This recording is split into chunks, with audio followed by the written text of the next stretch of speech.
for Fiwi culture, we're going to rewind to 1999 and producer Suku Ward is here to tell us all about the Bada Bada Riddim. Listen up.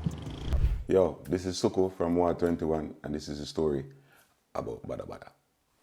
Fire burn, how did that work? Fire burn up the whole your man shot. Fire burn. What was the inspiration behind it? Alright, so the idea for Bada Bada is really, let's say, I used to play sound system, so them time the Dave around the place. Yeah, well, mostly Dave. You have Steely them, but like Dave dominate. So like, we're always fascinated by the sounds them use. And then when they make Showtime now, and broke out. Yeah, so no man, them beats are different. Like, I don't know, there's something about the energy of them. So when I work at Jammies never really have, we used to have people come in and make rhythm, but it's mostly like one drop. And like if them do make a dancehall beat, you know, they might use the typical snare them and kick and like just regular thing. And that this dude coming in from England, Mikey Spence.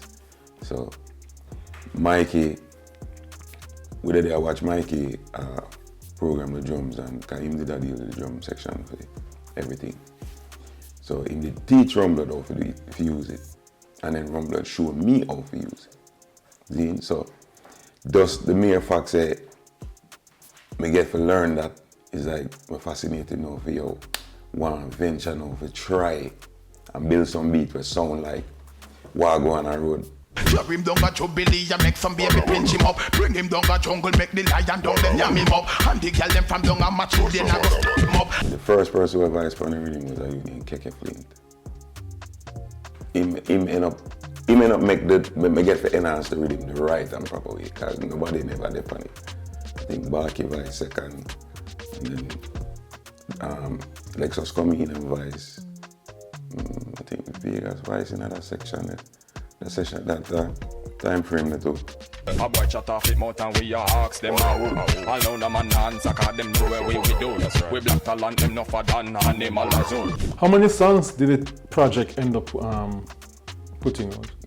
Probably a little bit over 30. You have two memorable moments. When Ellie Toddler and Boom Dynamite vice the same night. And then the other one was when Sean Paul become vice. And then them time the people used to say, yo, Sean take long for vice and I see them corruption, see them a show. That's why we perform them Babylon stage show. I know about how much less bow down low. With the success of the Bada Bada Riddim, what kind of doors is open for you guys as engineers, as producers and artists? I want to say it opened a whole heap of doors and it opened doors to other people too. Cause based off of what we do, we get massive exposure in terms of youths. Europe, we get that exposure in Europe where enough artists never have. And that's how we close the curtains on this week's episode of Pree the Show. I'm your host Nalda Adi, half a tree. Until next time, big up on yourself. Zane, I'm out.